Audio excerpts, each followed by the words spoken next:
मित्रों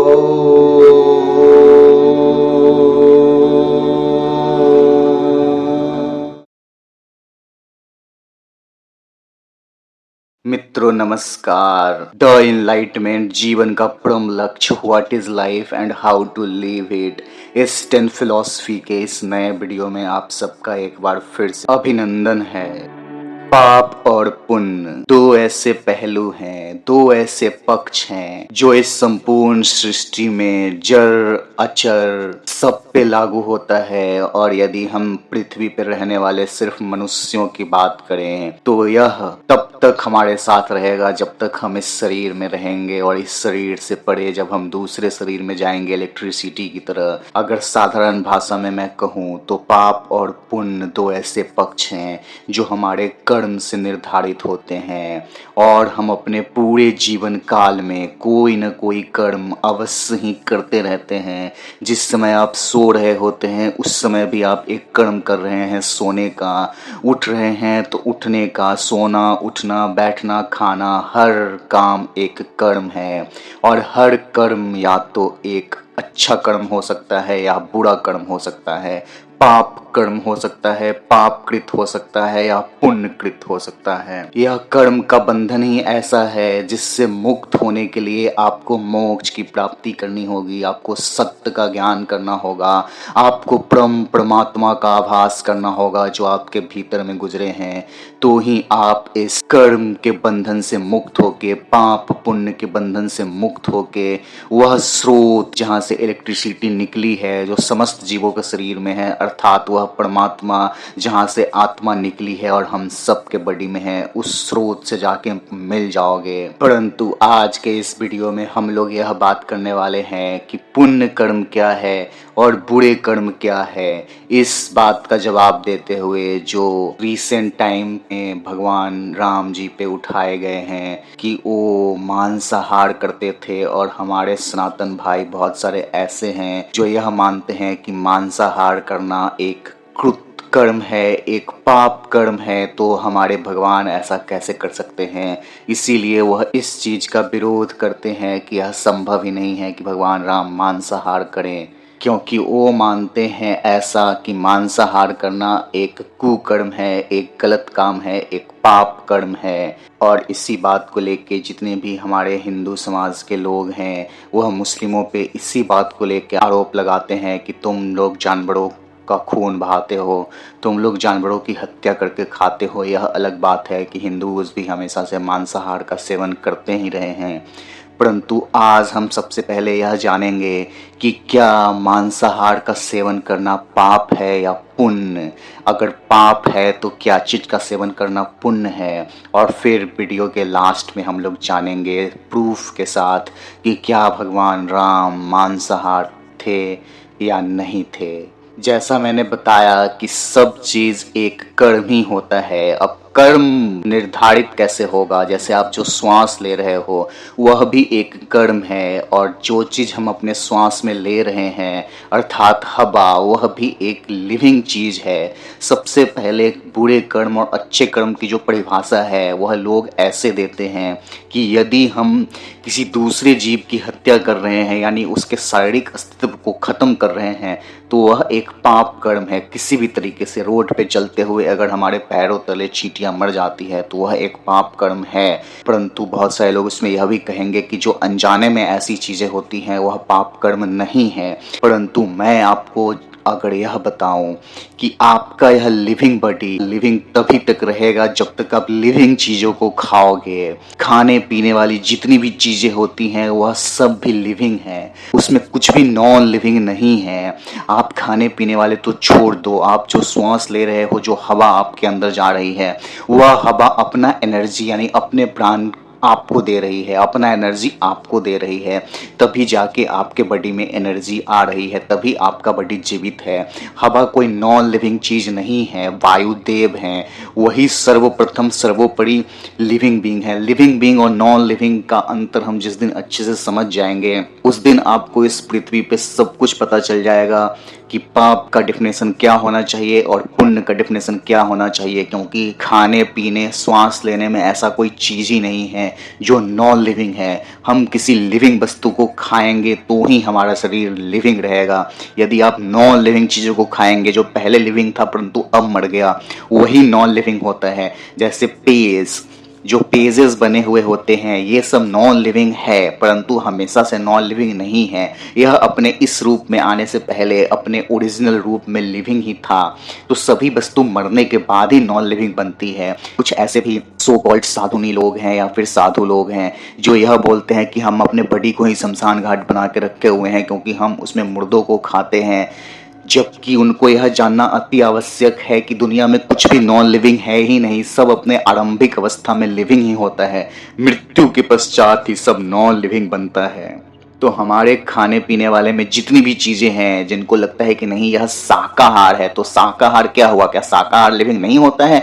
आप जो वेजिटेबल्स खाते हो वो भी लिविंग ही है। आप जो भिंडी को काट के खा रहे हो उसके अंदर भी प्राण है। जो सब्जियों में या फिर दूसरे तरह के लिविंग बींग्स में पहचानने का तरीका होता है वह लिविंग है कि मर गया, वो उसके हरे होने और पीले होने से पता चलता है। जब कोई हरा है, हरे कलर में है, अपने आरंभिक अवस्था वाले कलर में है, तब तक वह जीवित है। और वह पीला पड़ गया, सड़ गया, गल गया, पक गया, तब वह मृत हो जाता है। परंतु मृत होने के बाद उसको नहीं खाया जाता। आप एक भिंडी का एग्जाम्पल यहाँ पे लेके देखो, लेडीज फिंगर, उसके अंदर जब प्राण रहता है तभी हम उसको खाते हैं, तभी हम उसको चाकू से कट करते हैं। सोचो, जीवित में उसको कट करके और फिर गर्म तेल में फ्राई कर देते हैं।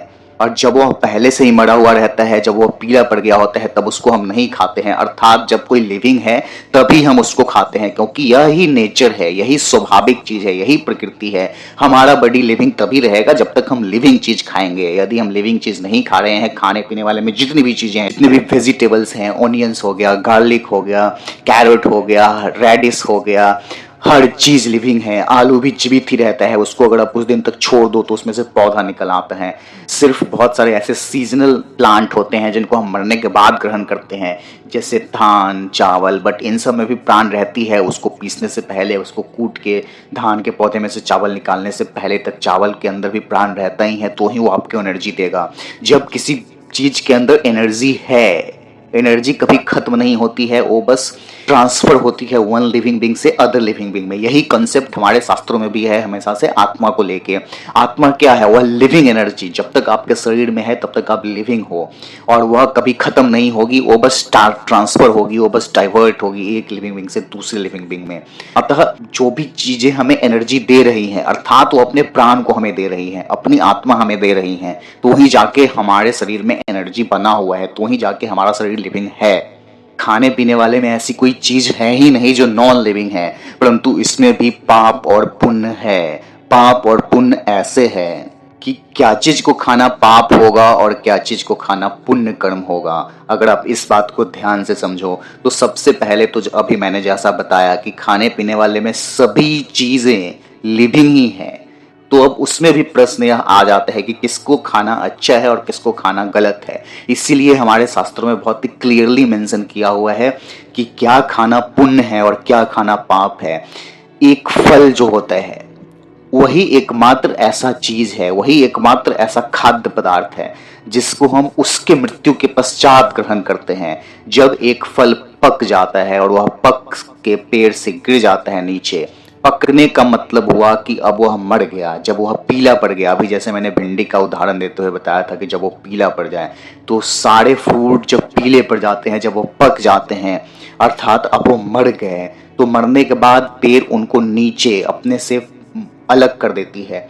और फिर जब हम उसको उठा के खाते हैं तो उसके अंदर जो एनर्जी स्टोर होके अभी भी रही हुई है, फ्रूट्स में उसके मृत्यु के पश्चात भी कुछ देर तक एनर्जी बनी हुई रहती है। इसीलिए पकने के तुरंत बाद ही हम किसी चीज को ग्रहण कर लेते हैं, फिर वो एनर्जी भी हमें मिल जाती है और उस फल के खाने से नेचर को फायदा होता है। उस पेड़, जिस पेड़ का वो फल है, उसकी विरासत आगे बढ़ती है और उसमें से निकलने वाले सीड को आप वापस से भूमि में रोपते हो और जिससे एक फिर से नया पौधा निकलता है। अतः फल को खाना एक बहुत ही पुण्य काम हो गया, क्योंकि फल को खा के हम प्रकृति के चक्र को बना के रख रहे हैं। उससे किसी को कोई नुकसान नहीं हो रहा है, उससे किसी भी जीवात्मा को कोई कष्ट नहीं हो रहा है। जब वह मर गया तब हमने उसको ग्रहण किया और उसको खाने से फायदा ही हुआ कि हमने जब उसको ग्रहण किया तो उसमें से सीड निकला और वही सीड से एक नया पौधा फिर से निकलेगा। तो रिसाइकलिंग का जो प्रोसेस होता है हर चीज में, उस चीज में वो हेल्प करेगा।